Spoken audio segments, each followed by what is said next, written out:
made that you're That needing to overcome this time? Yeah. Some of the mistakes, I'd say, it's a good question. Is the first book like similar to this one?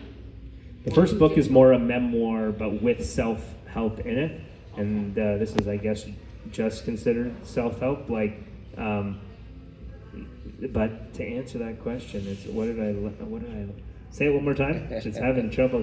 What did I learn different? Mistakes that you made. It could be anything. Publishing. Yeah. Writing. Probably this time around, I'd say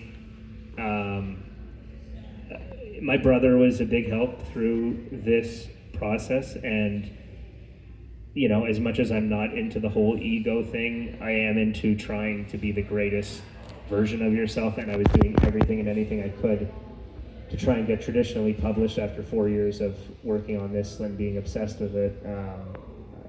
So I learned maybe I should really study if it has potential on what genre it can be traditionally published, but I didn't really research that. I just did the writing, and then I'm like, I found out short story collections don't really do well in the traditional publishing world when it comes to a selling standpoint. So it's to get representation from an agent is very difficult, but I had heard from about 12.5 of them that did give good feedback. But the main reason is that it's not. You have to be, Oprah Winfrey, Sonny Janesco. No, I mean there's a national. Read my books? Yeah, yes, yeah. I've got several of them. So you got to be like, Oprah Winfrey, or if we're keeping it Canadian, Peter Mansbridge, right? Or someone that has a national following to get past that hurdle of we don't really support short story collections in the traditional world, and the only way is if you are nationally known. So But I guess they all started somewhere, right? they all started somewhere. There's some people that are national and they choose to be self-published because you have your own freedom and rights to what you want to do with your content. Whereas in traditional, they'll scoop up the script and they'll say, here's your lump sum, and we do whatever we want with it. We'll change it around if we want to, and the project is no longer your baby, right? And so I think, that was one of the biggest challenges I had faced, but I felt it very therapeutic in both, and I don't find a full out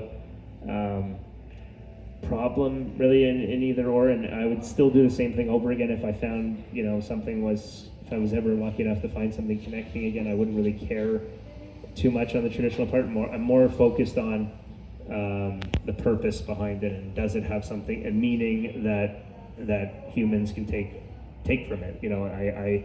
I think of this in a service way. You're Italian. You talk about this where my mother-in-law too is Italian. The way she best serves is she's in the kitchen and she knows that she best serves like this. And I'm not saying it like I'm not saying she should be in the kitchen. She absolutely, genuinely loves serving food to people, and the ones that she loves, I see it in her, and that's her passion. And this is how I love to serve, is by writing. But everyone's got a different way they love to serve the world, and for me, it's this. For entertaining when we're on air. But again, going back to what we had said at the beginning, any entertainer, if you ever there's all kinds of reasons why people write, but I write for the world. I need an audience. I have anxiety like anybody would, where it's like you feel like, will I have support? Will people come out? Will people, like the book, buy the book? Because you want them to like it. It's not like one of these things. Oh, Rob only would want people to come here when you're doing something, when you're doing something big. No, I'm here all the time, or on Facebook, or I'm there. But I do what I'm doing because I do want an audience, but I do it because it's deeply meaningful, and in the right, you can't get much more. I was obsessed with this. The subtitle I was obsessed with because it's so deeply meaningful. Like you cannot. I was obsessed first for one because it was good timing. That's a little bit of the ego standing, because I'm saying the world is going through so much pain right now. this is a good timing thing. But the delayed gratification in me constantly was like, no, it's not ready yet. It's not ready yet. Only when it's ready, I will come out with this. And the key to humanity uniting, and so finally it was, but you have to get used to the being okay with the delayed gratification part. And I truly feel like, you don't only go for good timing, but in order for a book to thrive, you have to go for timeless. So this title is timeless instead of just good timing. I wanted both. And I think that's where we're at. It's like, we need something that's going to unite us.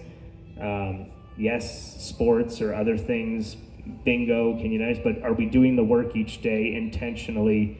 If you read the book's description, it says that just by intentionally choosing to use this thought method to adopt this mentality. And again, it may not work for everybody. I say it in the book, like you can take what works, leave what doesn't work, and you don't have to take all of it. But if you adopt part of this mentality, I think we can start to slowly make a difference. Keep chipping away at it. That we can make a difference. We're never going to change the whole planet, but I think we can get far if we all make a different change. 100%. Yeah. And I'm going to leave you with this. Yeah. I think that everybody, what I find really deep about the man in the boat is that everybody's been there. Yeah. Everybody has been in one of those situations where you kind of felt like, I'm the only, is this only me? Is this only? Am Am I the one here one alone? going through this? We've all got that. So I think that really says a lot. Yeah, and I think it's, everybody should be, Jessica knows this and she's in the crowd. It's just that, and a lot of us do, is that just to wear your vulnerability on your sleeve takes strength, and it's vulnerability is a strength, so don't let anybody tell you it's not. It's very much old school thinking. If you think you can't be vulnerable, in order to make deep, meaningful purpose, you have to be vulnerable. You have to. The way I like to say it is the only way out is to go in. You gotta dig deep in order to come up with something that's gonna be purposeful for the world, and that's what I tried to do. And I just want to say I hope you like it. You may not agree with every story, but please feel free to message me. I'd love to share the content. Hey, I resonated with this chapter or this one. Why did you say this?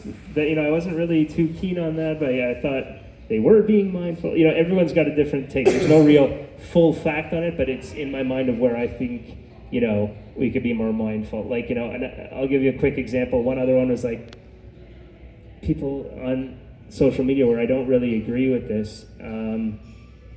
And you'll see it in one of the chapters, is about, because we're not too mindful sometimes online about vegetarians or vegans, and we show off our food. I see people like, look at these amazing wings and this steak tonight, and it's different if you say, like, I recommend this restaurant, this is incredible, but I kind of feel like, again, as a deep thinker, if you're applying for a job and you put this, picture of a huge steak online and how delicious it is and everything, I think of because that was a live animal at one point, and then you have like a vegetarian who's a hiring manager and is like, and I see you're scrolling through your profile and you're raving about meat constantly, and you're barbecuing and you're constantly showing off these meals that show an animal that was once alive, but it's on your plate now. And see these thoughts though are like, but then you had maybe that hiring manager is going to go with someone else because they don't want that